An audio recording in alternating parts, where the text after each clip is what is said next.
Olá, meus amigos, tudo bem? Sejam todos muito bem-vindos ao nosso estúdio Atibaia Jardim. Estamos aqui para a gravação de mais um episódio do nosso podcast Jus Esperneandi. Para quem não me conhece ainda, meu nome é Daniel, sou advogado civilista e tenho comigo aqui dois grandes advogados criminalistas que vou apresentar.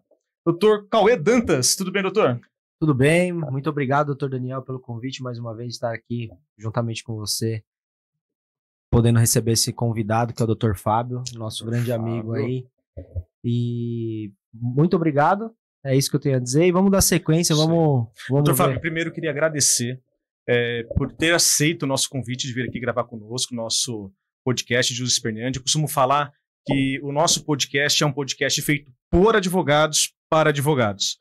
É uma honra recebê-lo aqui e vamos bater um bate-papo hoje aí. Primeiramente, obrigado pelo convite, né? Quero agradecer. Acho que é importantíssimo, né, esse trabalho de divulgação na questão da advocacia. Então, poder estar aqui na cidade de Atibaia, onde eu fiz grandes amigos. Cauê foi o primeiro advogado que eu conheci aqui na cidade quando eu vim fazer um júri. Então, e a partir dele, ele abriu as portas aqui da cidade para mim. Através dele, eu conheci muitos outros advogados, fiz grandes parcerias aqui. Então, para mim, é uma satisfação muito grande, um privilégio poder estar aqui, onde várias pessoas, vários advogados aqui já sentaram. Então, para mim, é um prazer enorme. Obrigado, doutor. Sempre é uma honra.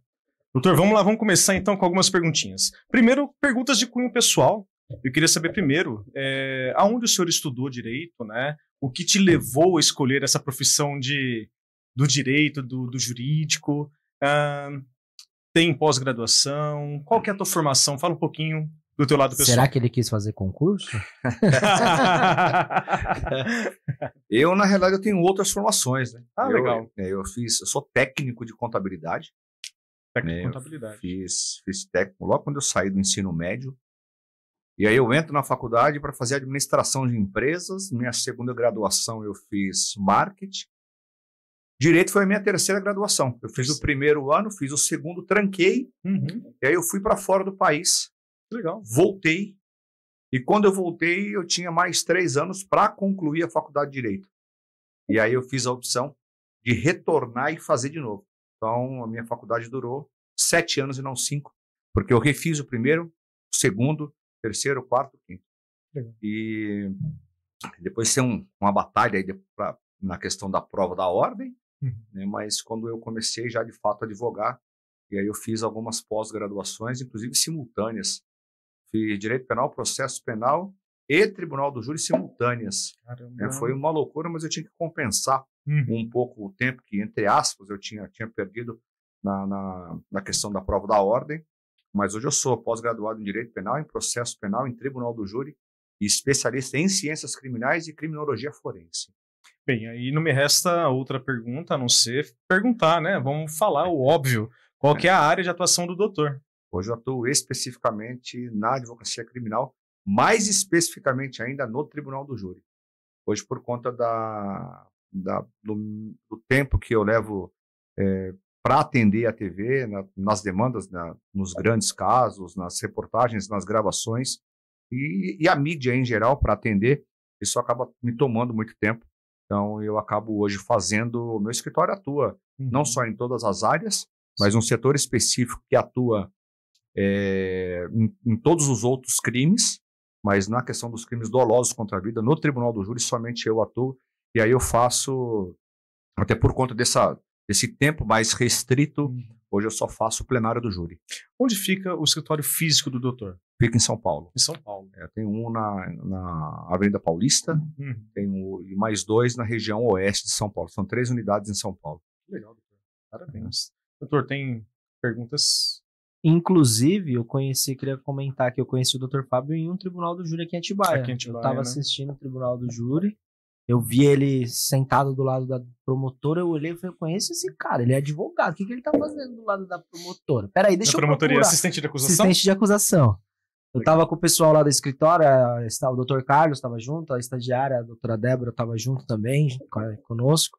Foi com a oportunidade que eu conheci o doutor Fábio, ele abriu a porta aí para mim fazer júri junto com ele. Eu tive a oportunidade de participar com 2 júris na capital, na Barra Funda, o qual ele me convidou, eu tive a imensa honra de poder ocupar a tribuna junto com ele. Legal. E eu queria saber um pouquinho sobre a sua prova da OAB, que você falou aí sobre, entre aspas, perder tempo, como é que foi muito difícil. Porque a prova da OAB era dividida em 2 fases, né? Então você faz a primeira fase com 80 questões, tem que acertar 50 para que você vá para a segunda fase. E lá na segunda fase você tem que ter uma pontuação de 6 para que você passe. Se você não atinge essa pontuação, você tem uma repescagem, uma nova chance na segunda fase. E aí, se você não passa, você tem que retornar para a primeira fase, naquela prova de 80 questões, onde você tem que acertar 40 questões. Então, eu fiz a minha primeira prova já, ainda quando estudava, né, isso, o ano era 2014. Eu fiz a primeira prova, salvo engano, 38, a segunda 39, e eu só passo na terceira vez. E aí eu vou para a segunda fase. E aí, numa prova que vale 6 pontos, eu tiro 2,50, sou reprovado, e aí depois, numa repescagem, nessa minha segunda chance, eu tiro 4,80, e aí eu sou eliminado, e eu volto para a primeira fase. E aí, quando eu volto, eu faço 10 provas seguidas. Eu fiz de 25 pontos a 39 pontos. Nossa. E aí, na 10ª, eu consegui passar novamente para a segunda fase. E aí, nessa prova que vale 6, eu tirei 5,5. E aí eu tinha uma repescagem, mais uma oportunidade, e aí eu tirei 5,75. E aí? E aí eu retorno para primeiro novamente. De novo? De novo. E aí eu faço, salvo engano, 44, e aí pela terceira vez eu vou para a segunda fase. E aí eu tiro 7,25, só aprovado. Então eu comecei no exame de número 13 e passei no exame de número 29. Isso é muito importante para quem está assistindo, você que é estudante, que é estagiário na área, que é uma frase que eu ouvi do Dr. Fábio mesmo, que meio que me marcou. Não é porque ele demorou 10 provas para passar que ele é um advogado ruim, e não é porque aquele advogado que passou na primeira fase é um bom advogado. Vou fazer até uma correção para falar exatamente o número para que as pessoas saibam. Então, e aí eu falo para você, as pessoas hoje me veem na televisão e acham, esse aí passou, foi fácil, passou na primeira. Não, eu fiz 17 provas.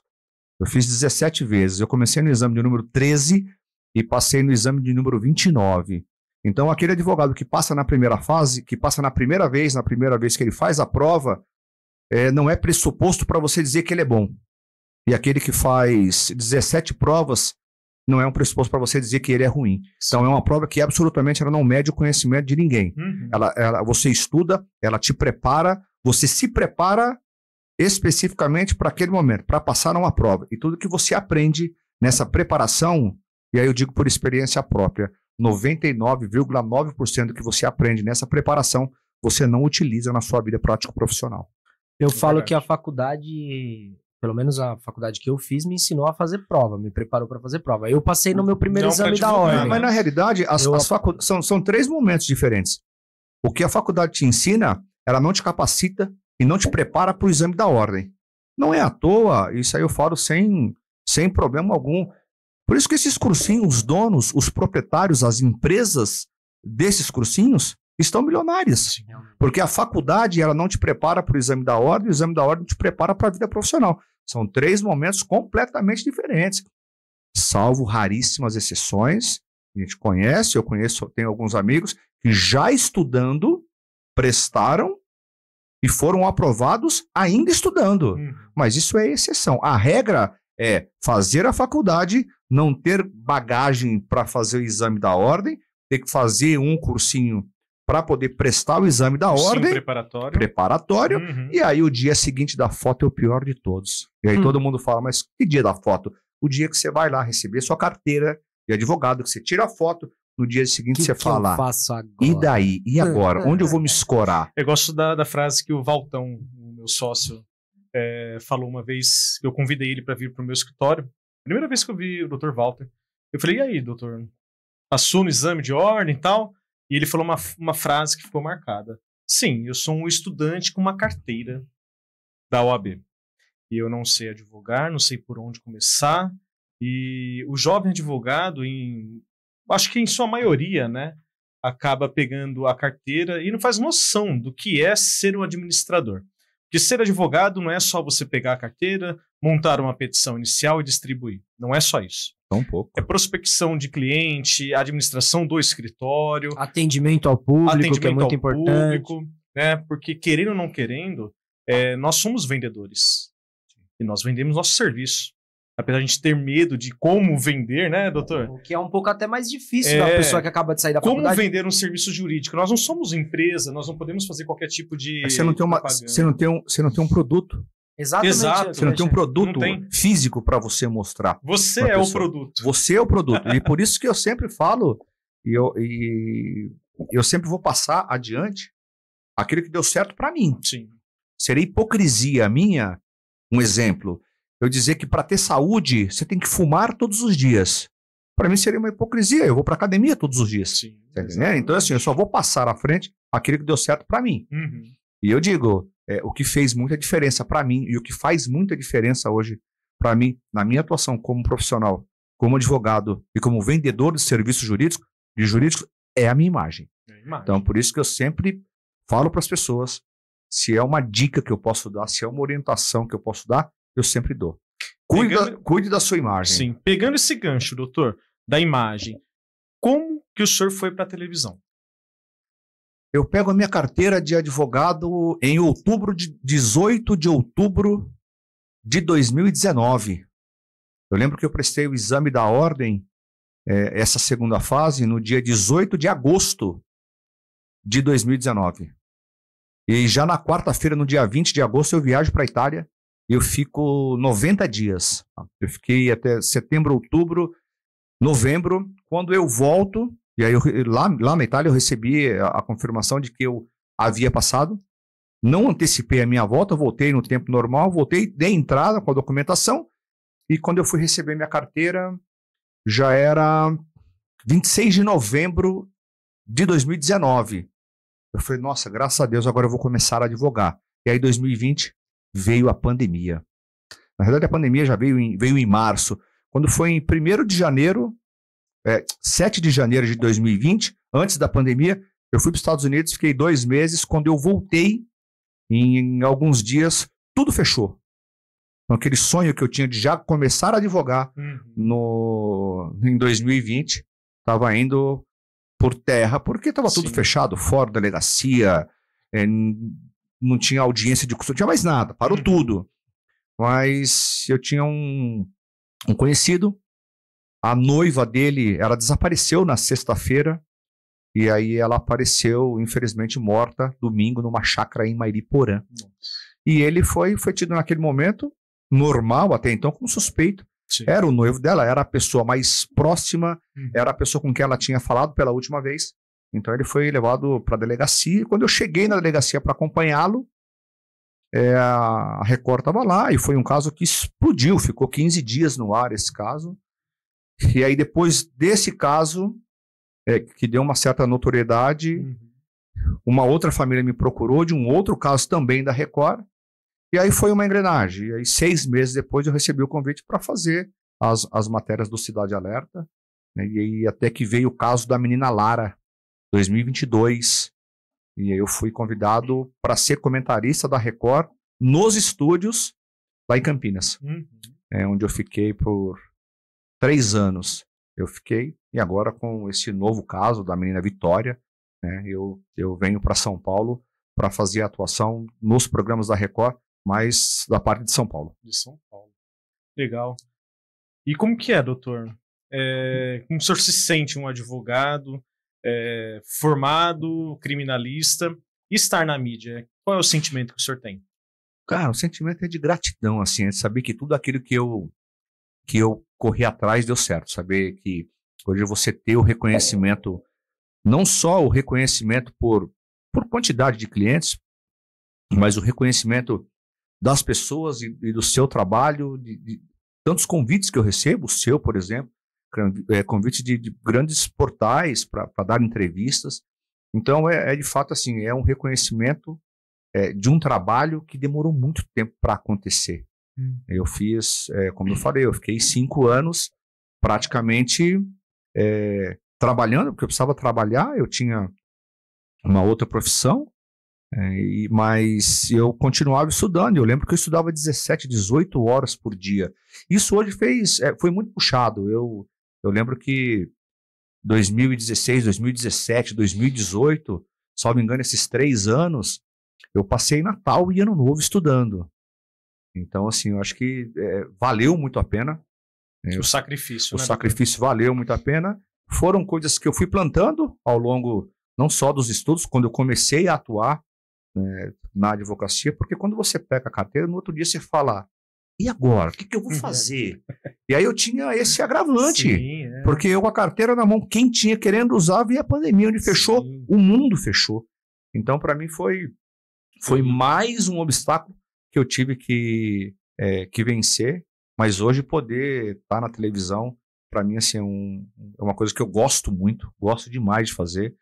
Hoje eu abri mão e abro mão de muitas coisas particulares para poder estar na televisão. Não por uma questão de ego, jamais. As pessoas, mas é lá porque quer aparecer. É óbvio que a gente está lá e a gente quer aparecer. Sim, lógico, mas eu quero estar lá falando do meu trabalho, expondo o meu trabalho.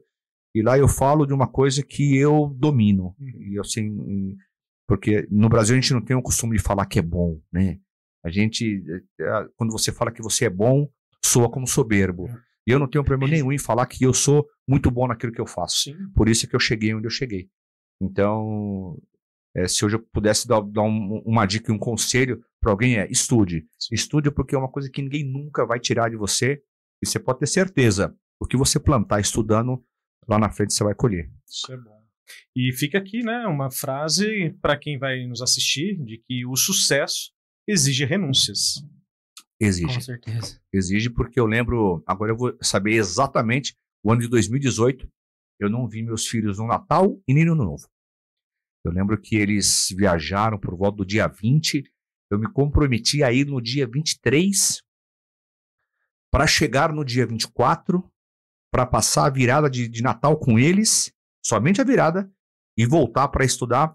E eu não tive coragem de deixar de assistir uma determinada aula, que era uma aula de execução.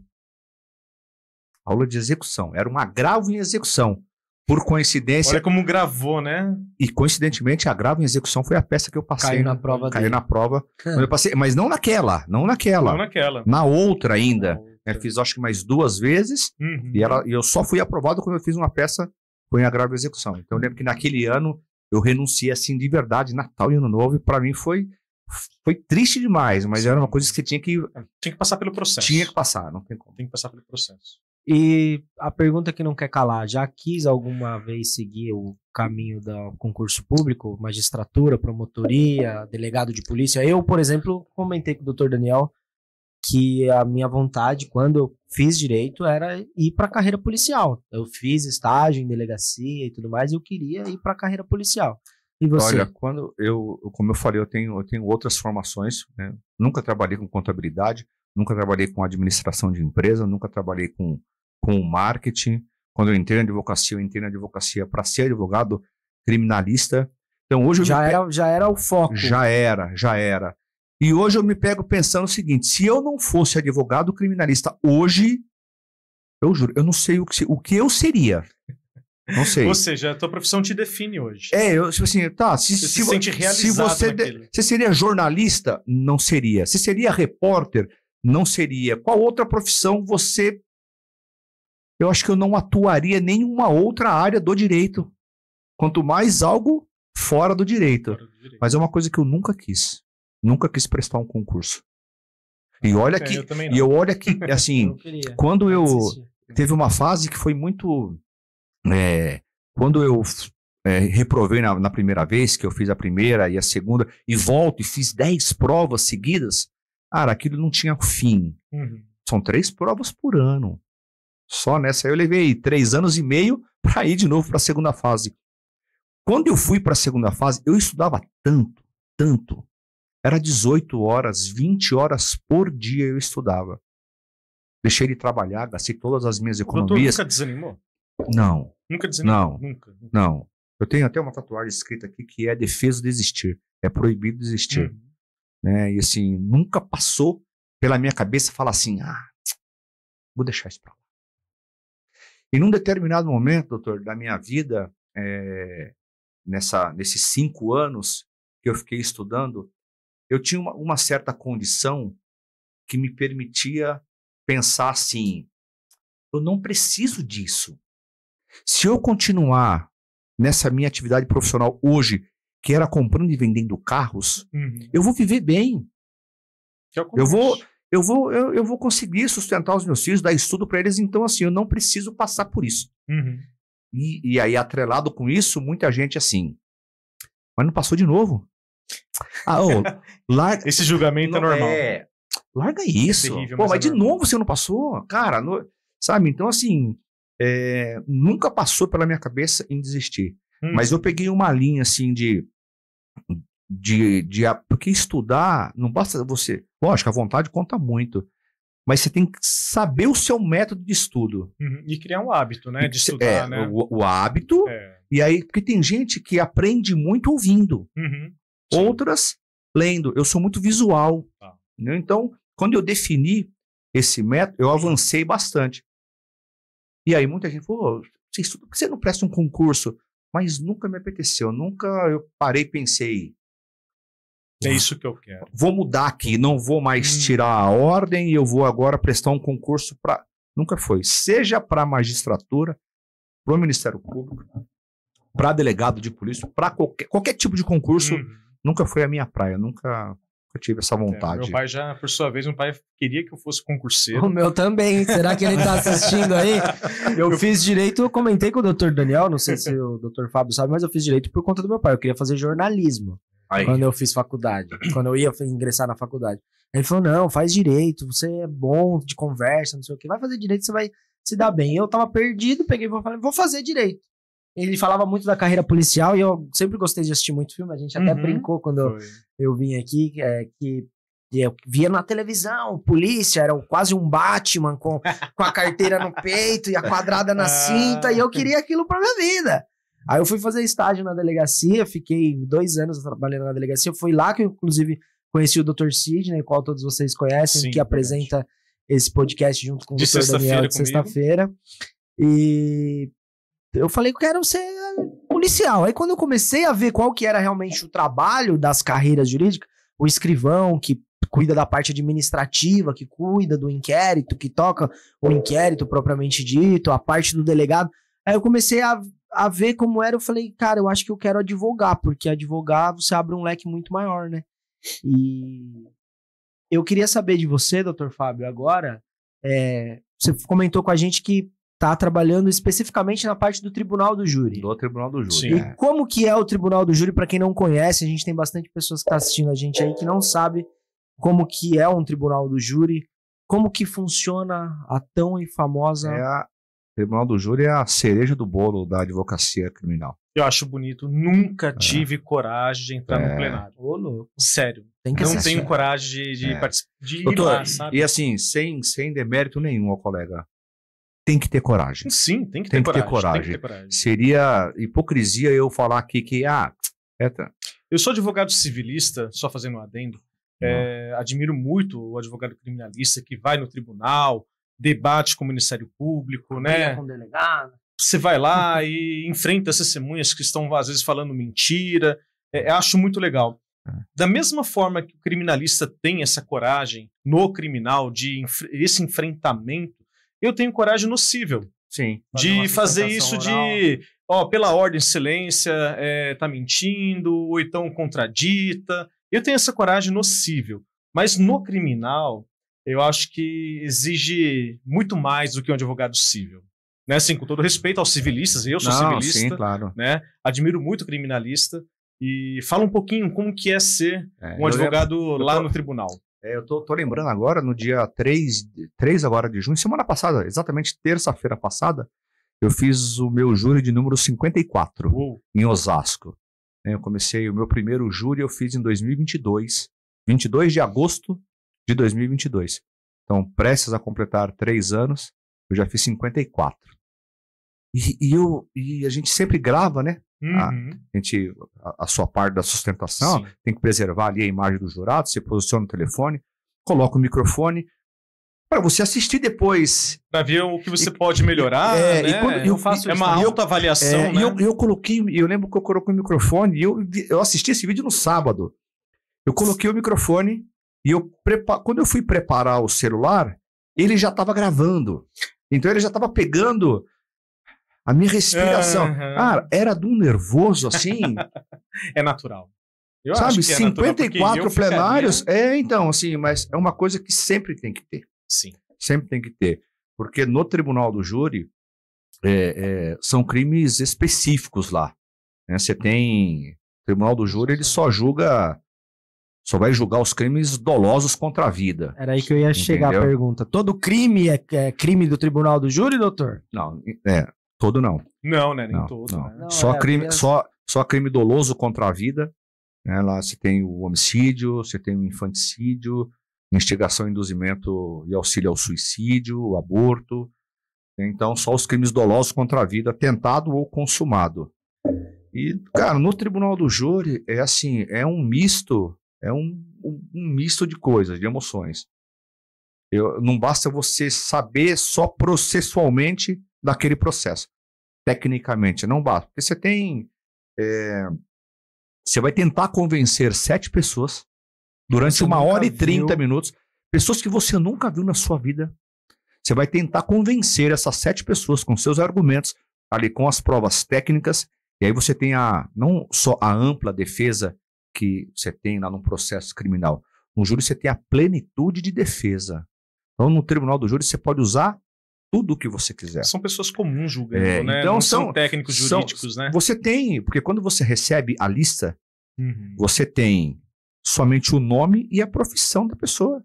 Então eu vou receber lá o nome, João... Sabe se é do sexo masculino ou feminino e a profissão. Nem isso, só o nome...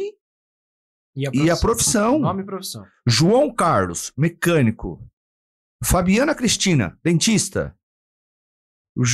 José da Silva, montador de imóveis. Então, você tem pessoas que têm uma graduação elevada e você tem pessoas que não têm nenhum tipo de graduação. São pessoas comuns da sociedade mesmo. Doutor, existe mesmo aquela técnica da melhor escolha dos jurados? Existe. Tipo, você fala, olha, é um caso que envolve uma vítima mulher, então a gente vai escolher a maioria homem. Existe. Por exemplo, assim... No júri que a gente participou. Você tem... É porque isso eu vejo nos filmes, né? Como eu não acompanho mas no dia a dia. Você tem, por exemplo, a escolha do jurado, você pega lá João Carlos, guarda municipal. Não é uma boa... Não é uma boa escolha. Nunca ele vai ser uma boa escolha. O Ministério Público vai ser. Sim. Né? Então, assim, por isso que são convocados 25 jurados. Né? Desses 25 jurados, tem que ter pelo menos 15 pessoas. Ou seja, o juiz convoca 25 e no dia, geralmente não falta, às vezes falta 1 ou 2, mas tem que ter pelo menos 15, para que desses 15 escolham 7. E dos 15 que vão estar lá para serem escolhidos, quando chamam o nome, que é uma chamada, a pessoa levanta. Sim. A decisão é feita na hora. Olha pra cara. Porque você tem assim... Vamos pensar, a gente tem o fator de raça, o fator idade, religioso, de idade, tem vários fatores de sexo, né, e ideologia, que a gente não sabe, porque é uma coisa muito interna, essa pessoa, né, de um lado ou do outro, hoje com a polarização direita-esquerda, isso também pode atrapalhar. Porque assim, você recebe, aí o juiz, né, faz primeiro ele chama todos os nomes.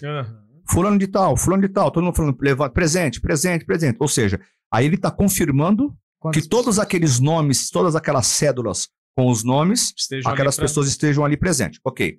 Joga dentro de um escrutínio, de uma roletinha, e aí ele tira o nome. João Carlos. Ele levanta, e aí você, como defesa, você fala primeiro se você aceita ou se você não aceita. A defesa fala primeiro? Primeiro fala a defesa. Então você tem direito a recusar 3 vezes. Se você recusa 3 vezes, dali pra frente nem é perguntado mais pra você. Acabou. Se levantar um policial militar, se você tiver perdido essas 3, você vai ter que aceitar, porque se o Ministério Público aceitar, você não tem nem como dizer que não quer mais. E o Ministério Público pode recusar quantas 3 vezes também. Também. Paridade de armas. Exato. Então levanta lá o João Carlos, e aí você olha, é coisa assim de segundos, por exemplo, você pode fazer alguma pergunta. Eu geralmente faço, que é para dar um pouco mais de tempo a mim mesmo para que eu possa sentir aquela pessoa. Por exemplo, funcionária pública, ficou genérico. Você não sabe o que é. Levanta. Excelência, eu gostaria de saber se é funcionária pública na cidade, um exemplo, São Paulo, na cidade de São Paulo ou em alguma cidade vizinha. Na cidade de São Paulo, ela poderia dizer o setor, excelência? No setor da Guarda Municipal. Então, você pode fazer algumas perguntas. Eu sou estudante. Mas não pode fazer pergunta direta. Você Não. é polícia? Não pode. Não pode. Não pode. Olha, eu não Por sabia exemplo, disso. não pode. Estudante. Eu sou estudante... Qual área? Qual área? Curso? Qual curso? Uhum. Entendeu? Então, Faz direito. Você faz algumas Melhor perguntas. não, vamos mexer com a emoção do que técnico. O primeiro júri que eu fui convidado pelo Dr. Fábio pra gente participar junto com ele como advogado assistente foi onde eu realmente vivi na pele, porque até então eu só tava estudando, participando, mas isso de escolher o jurado. Eu cheguei do lado dele, ele me mostrou a lista e eu lembro que foi um caso emblemático. O primeiro caso que eu trabalhei com ele era um caso que envolvia homossexual. Tá. E aí, quando a gente tava olhando para os jurados, eu marquei um senhor que já era um senhor de idade, que eu olhei e falei, eu acho que esse não é bom, pela fisionomia. Sabe aquela, vamos julgar o livro pela capa? Sei. Eu olhei e falei, eu acho que ele vai ter um certo tipo de preconceito. Na hora, eu pensei isso comigo, não tinha chegado nem a passar isso pro doutor. Na hora que ele levantou, o doutor Fábio recusou. Excelência, eu agradeço a participação e recuso.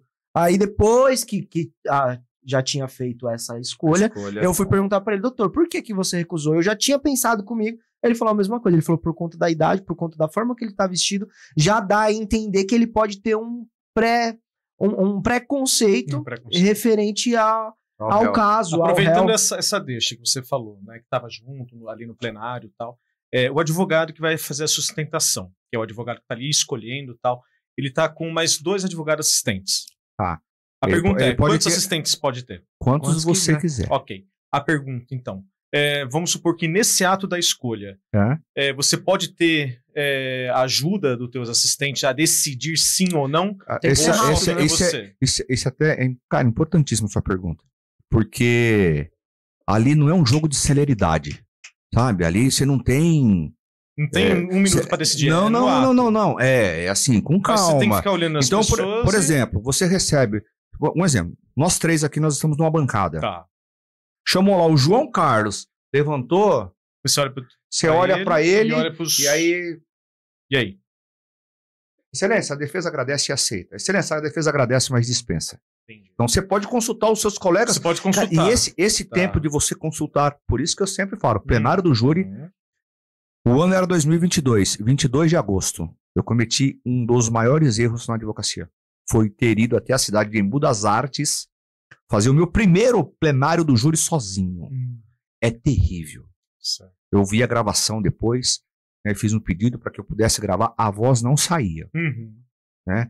Era um caso relativamente fácil, o cliente ele foi condenado, mas no regime aberto, que foi para ele sucesso, já estava preso já há algum tempo, mas assim, é angustiante, porque você olha para a bancada de defesa, você não vê ninguém.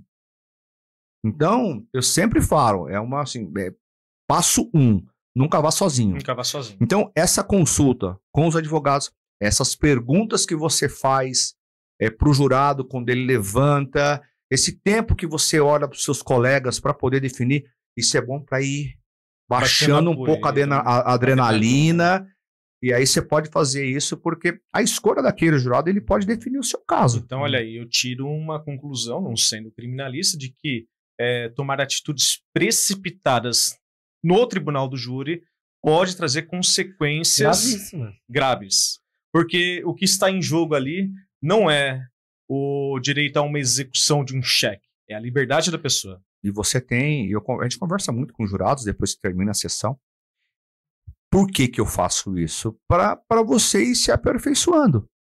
Os próprios jurados chegam em conta. Para saber o que os jurados, para saber, escuta, o que mais te chama na hora que a gente está falando aqui, porque se tem uma coisa que o jurado leva muito a sério, é a orientação do juiz para que ele não se manifeste quando o Ministério Público e o advogado estejam falando. Não Ou é seja, pra demonstrar... o juiz pede para que não Fica faça mexendo a nenhum cabeça. sinal, nem concordância, nem de discordância, nem que aceita, que não aceita, nada. Ou seja, você fala 1h30 para 7 pessoas e eles não esboçam nenhuma reação. Sem É expressão terrível. nenhuma. Sem expressão. É terrível, você não sabe se ele está concordando. Raríssimas são as exceções onde o jurado faz assim, tipo, verdade. Escapa, outro escapa. Mas muito difícil, muito difícil. Então depois você vai conversar com os jurados, né? Tipo assim, olha, parabéns. Depois que acaba. Depois que acaba, depois da votação e tal. Sim. E aí até o Ministério Público vem conversar também. Muitos jurados abordam o doutor, eu tava junto, olha, foi muito bom essa parte, eu gostei de tal coisa. Olha, quase deu, mas eu senti por tal motivo que não ia... E aí você vai conversar com os jurados para você ir se aperfeiçoando. Legal. Eu falei, escuta, mas o que te chama a atenção? Eu falei, gente, eu particularmente eu não gosto daquele teatro, daquela gritaria, tá?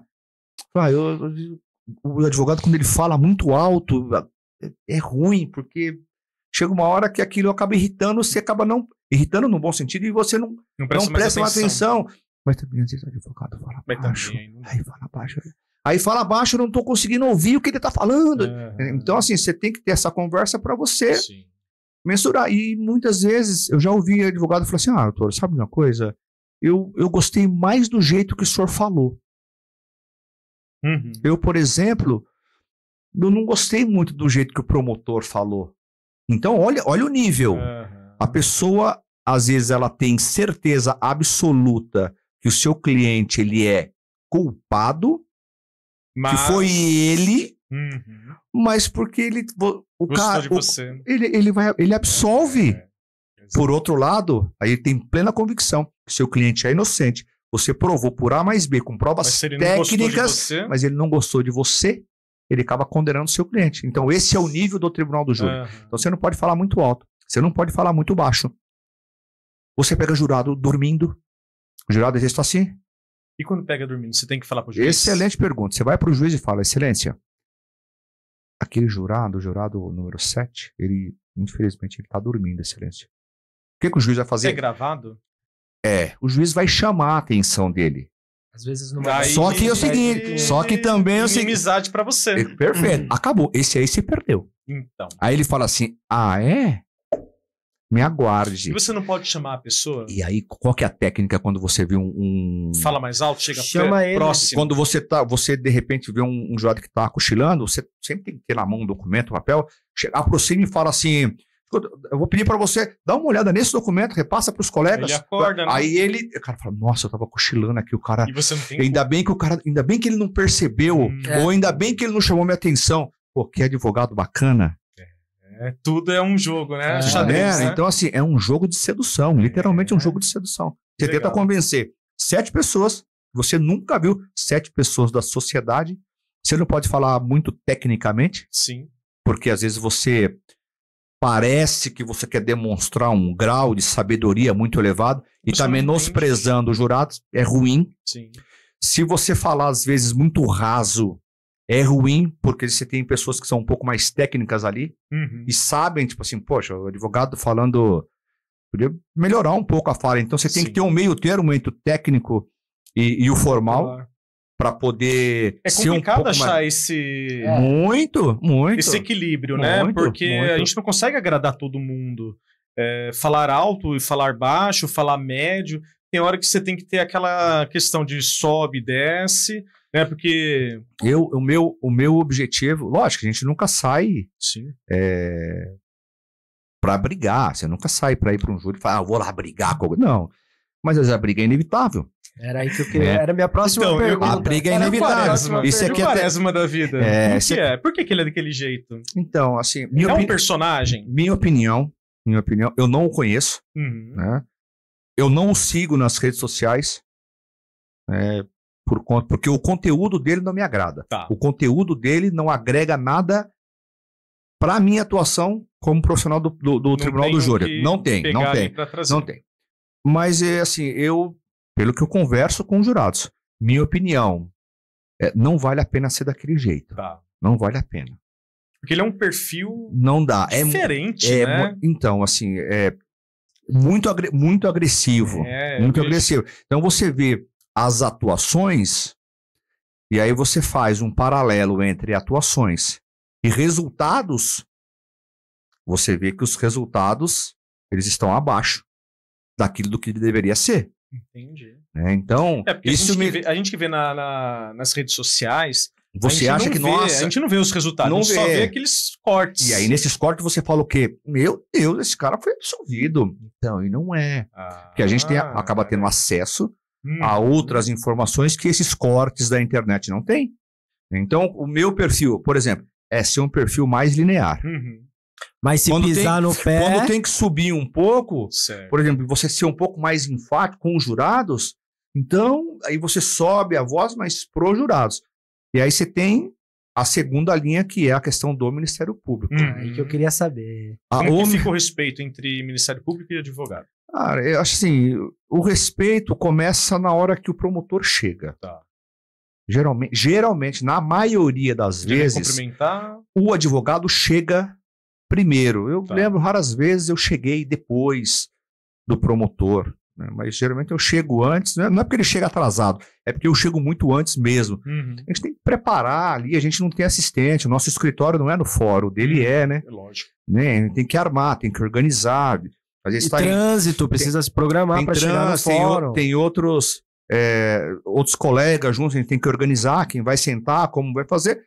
Então, o promotor, quando ele chega, ele dá o recado. Se ele chega, ele vai cumprimentar todo mundo, você fala... Legal, mas tem promotor que chega, vai lá e senta. Nem e não, cumprimenta. Esse aí você já pode escrever. Hoje o bicho vai pegar. Hoje o bicho vai pegar. E assim, o limite é o céu. O céu é o limite. Já teve caso do doutor discutir com o delegado, dando um depoimento, e você tá mentindo na cara dura? Já teve caso de eu sair preso do tribunal do júri. Sério? Porque sabe o que acontece? No tribunal do júri, e assim na advocacia criminal, infelizmente, eu tenho que dizer isso, a advocacia criminal hoje ela está em baixa. Está ladeira abaixo. Por conta de atuação dos advogados. Então a culpa não é de ninguém, é dos advogados. Porque eu vejo advogado entrando na delegacia, querendo olhar inquérito policial, e o delegado simplesmente, não vou mostrar. Vira as costas e deixa ele vira as costas e vai embora. Ah, mas não vou brigar com esse delegado, porque toda semana tem um cliente preso aqui, mais um motivo para você brigar. Que é para quando saber que o seu cliente chega lá e falar... Impor respeito, né? É melhor eu deixar ter acesso, porque senão ele vai me causar problema. É mais ou menos assim. Então, por quê? No tribunal do júri você tem o juiz, que não é tão imparcial assim, tem uma convivência com o Ministério Público. O escritório do Ministério Público é ali junto com o juiz, então não tem como, é humanamente impossível você não ter uma relação de convivência com uma pessoa com quem você convive todas as semanas. Sim. Então você tem essa relação. Você tem, vamos lá, você tem as autoridades policiais que quando vão dar um depoimento tem a famosa fé pública, né? Eles não mentem jamais. Outro ponto, você tem a família da vítima, que se pegar o réu, dá cabo à vida. Você tem os policiais que o prenderam, que ali são santos. Sabem tudo o que fizeram há 5 anos. Nossa. Por quê? Memória boa, hein? Porque eles estão lá fora lendo o que vão falar. Lógico. Tá entendendo? Então você tem... São pessoas contaminadas. Exatamente. Pra depor. A única pessoa que o réu tem a favor dele no tribunal do júri e numa audiência criminal, num processo criminal, é o advogado.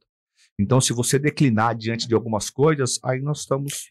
Eles passam por cima. Aquela frase que o Sidney sempre fala aqui, é o advogado contra todos. Sim, contra o sistema. Contra o sistema. Você vai... O Ministério Público, além de ter o escritório dentro do fora, tem os assistentes, você pega um processo e você cobra... Um exemplo, tá?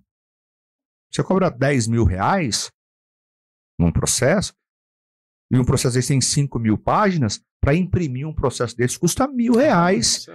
O Ministério Público tem... Você chega lá, tem pilhas e mais pilhas dos processos, tudo separadinho, volume 1, volume 2, tudo marcado certinho, com os assistentes que tem. Então você entra para lutar e para brigar contra o Estado, com um baita de um aparato. Então, assim, no tribunal do júri, você tem essa questão de ter que enfrentar isso e ter que se impor. Agora... Eu já estive presente. Eu já estive presente em ocasiões onde o Dr. Fábio precisou se Voltando. Bom, voltando aqui, a gente precisou pausar a gravação e eu tava comentando com o Dr. Fábio que eu já estive presente, com o Dr. Daniel, no caso, que eu já estive presente em uma ocasião no Tribunal do Júri, onde o Dr. Fábio precisou se impor com a promotora, onde ela falava, eu não vou lembrar exatamente o que era, mas ela falava, doutor, isso não está nos autos. E a gente tava com tudo anotadinho.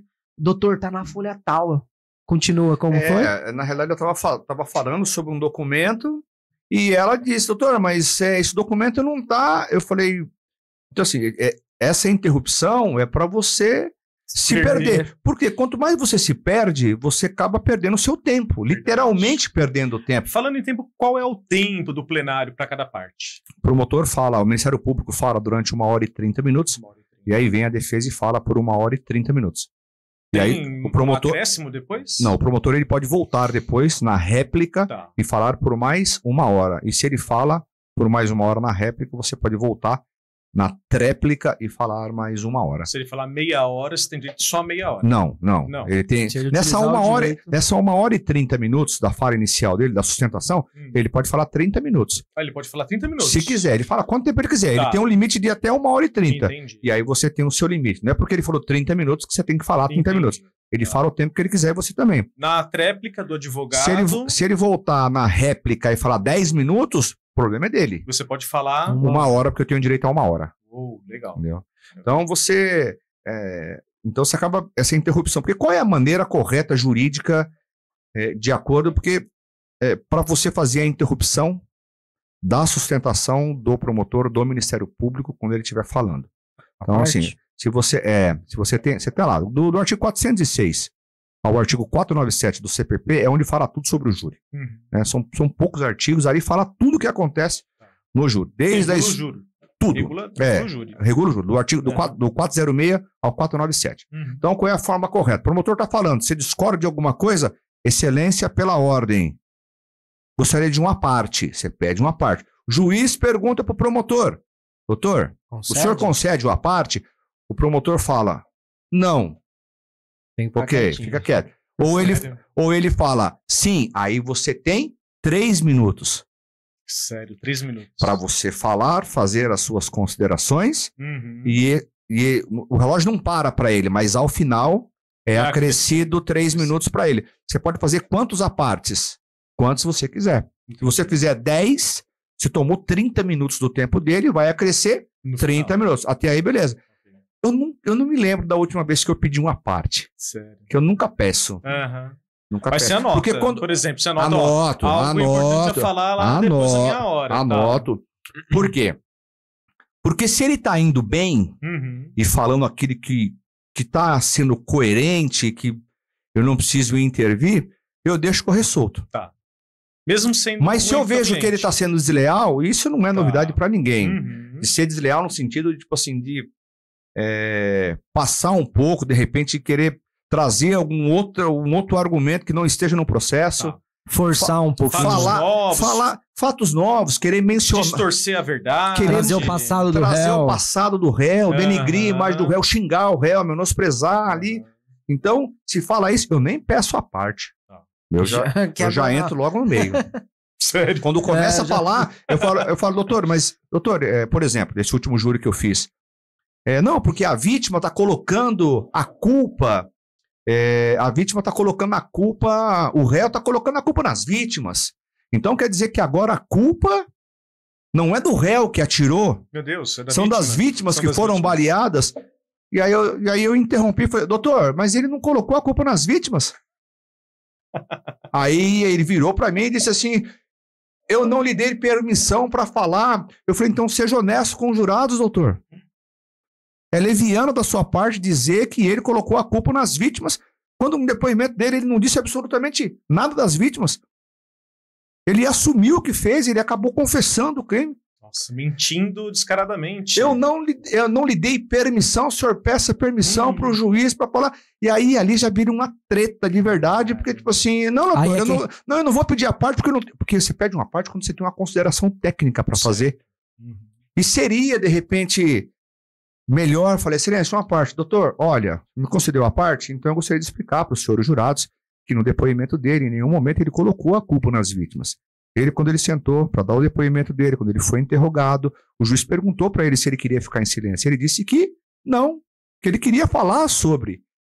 E falando sobre o que aconteceu, ele confessou, ele não admite. Eu não vou pedir aos senhores que absolvam ele, porque ele confessou. Então,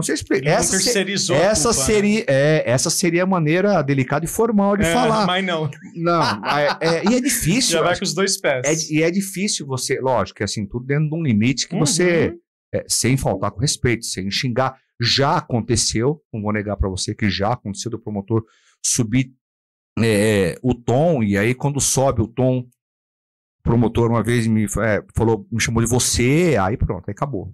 Aí não é ego. É porque eles exigem que seja tratado de...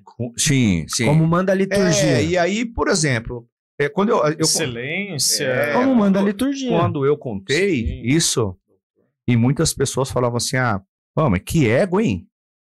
Que ego? Só porque o cara não chamou de doutor, não é ego. Não é ego. Porque se tem uma coisa... Quem me conhece, Cauê, cara, me conhece muito bem. Sim.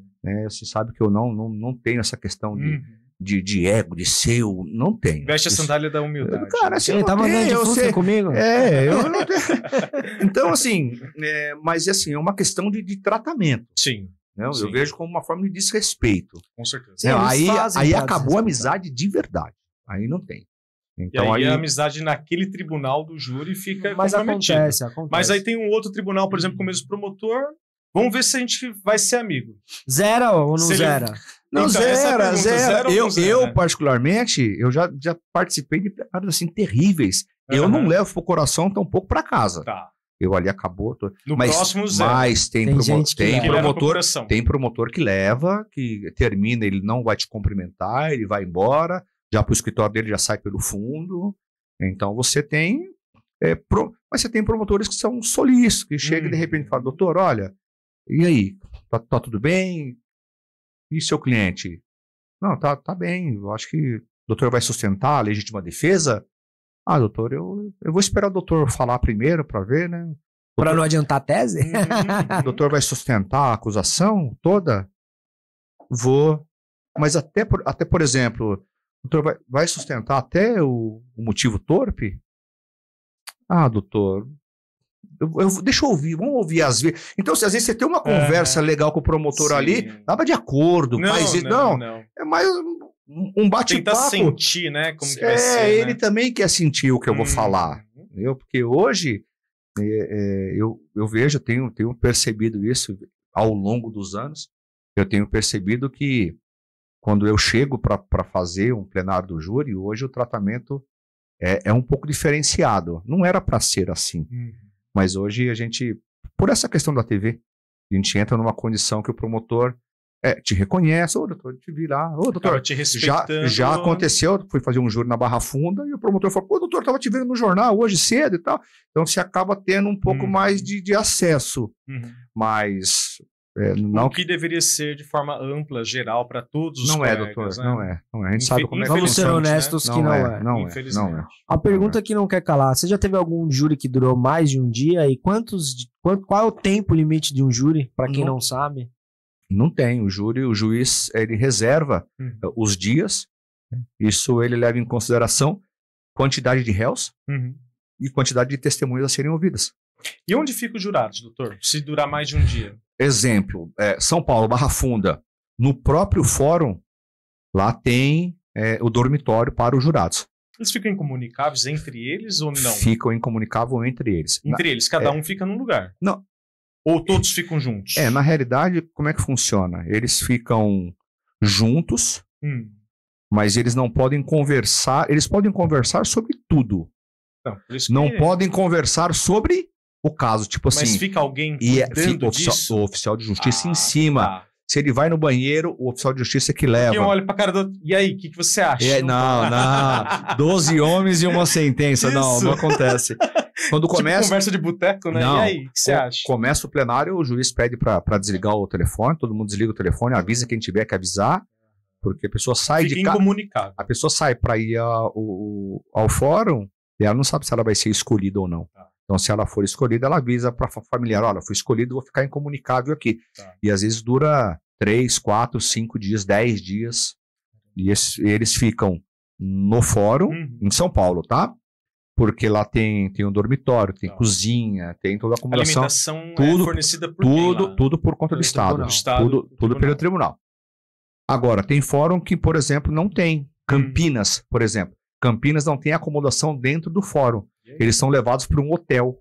Fica no hotel. Então o juiz tem que reservar o hotel. Agora, quantos dias?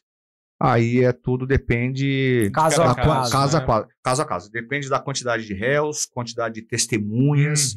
Mas não tem, assim... O seu júri que demorou limite. Mais tempo foi quanto? 5 dias, que foi o júri da família Gonçalves.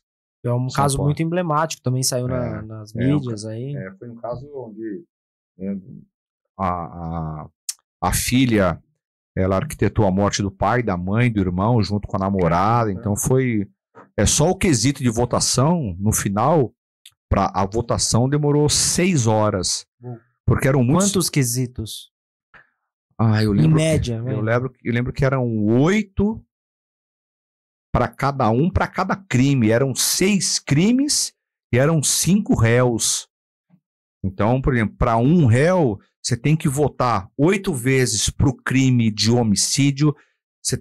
Primeiro você tem que votar 8 vezes em 8 quesitos. Porque você tem a autoria, a materialidade, se absolve ou não, aí você vota as qualificadoras. Esgotou? Agora vamos toda essa votação de novo no crime de roubo. Tem a autoria, tem a materialidade, absolve ou não, tem as qualificadoras. Cara, então assim, Mas o tribunal do júri também vota outros crimes? Se o crime for conexo, sim. Tá. Latrocínio, né? No caso. Latrocínio não. Latrocínio é um crime de natureza patrimonial. Morte, né? É um crime de natureza patrimonial, não é um crime doloso contra a vida. Tá. Por exemplo, nesse contexto, nós tínhamos... especificamente, agora eu vou entrar num caso mais emblemático, tem um monte de gente perguntando aqui, sobre a questão do caso da Vitória. O rapaz está preso hoje, que é o Maicon Salles, ele está sendo denunciado pelo homicídio, com 2 qualificadoras, pelo sequestro e pela fraude processual, porque ele alterou a cena do crime, lavou a casa, lavou o carro. Ou seja, quando ele for a júri popular para responder pelo crime de homicídio duplamente qualificado, os jurados também irão votar o crime de fraude processual e também de sequestro, porque os crimes foram conexos. Então, se acontecer na mesma situação, o tribunal do júri ele é competente para julgar. Então, o tribunal do júri ele é competente para julgar os crimes dolosos contra a vida e os conexos. Boa. Nesse caso, não acontece o que meu professor de direito penal falava, que um crime mais grave absorve. Absolução. Teoria da absolução. Tem. Nesse caso aí é do tribunal do júri, doutor? Não, nesse caso não. Não. Nesse caso é votado, inclusive, de quesitos separados. Tá. Porque como eu não sou criminalista, vamos perguntar porque... ele vai os jurados vai votar. Tá. Nesse caso, em relação ao crime de homicídio, tem a autoria, tem a materialidade? Lógico que sim, tem um corpo, tem um atestado de óbito, uma pessoa que vê óbito, então materialidade. Inclusive, nesse quesito, o Ministério Público pede para que votem? Sim. E a defesa também pede para que votem? Sim. Ou seja, é em conteste, é até rápida a votação. Geralmente dá 4-0 porque todo mundo vota sim. E aí você vem na questão da autoria. Aí que vem o negócio, né? Se ele é considerado foi o Daniel que fez. Aí, vamos supor que o cara confessa o crime. Foi o fulano de tal que fez os disparos de arma de fogo e tal. A defesa, se ele confessou, o Ministério Público vai pedir que votem sim. A defesa também que sim. Deixa eu tirar só uma dúvida como civilista. O réu, que ele vai... Réu não, vamos falar do investigado ainda em fase do inquérito policial. Ele está lá na delegacia, acuado e com medo, e aí ele acaba confessando o crime em sede de delegacia. Tá. Ele tem que ser confirmado em sede judicial para ter validade a confissão, certo? O juiz não pode fazer, se for um outro crime que não seja o plenário, que não seja doloso contra a vida, um exemplo, um crime de roubo, ele confessa na delegacia. Tá? O juiz não pode condenar com base só na confissão em sede de inquérito policial. E no homicídio? Tem que ser mesma coisa. Mesma coisa? Tem que ser é que na realidade é assim, você tem aí, se é outro crime e não doloso, aí você tem que ter a confissão atrelada a mais uma prova técnica. Entendi. Entendeu? Tem que ter mais elementos. Não é suficiente. Na contramão disso, a confissão é indiferente. Por exemplo, ele não confessa na delegacia. Ou um exemplo, ele confessou na delegacia. Sim. Não tem nenhuma outra prova. Na presença do juiz, ele também confessa.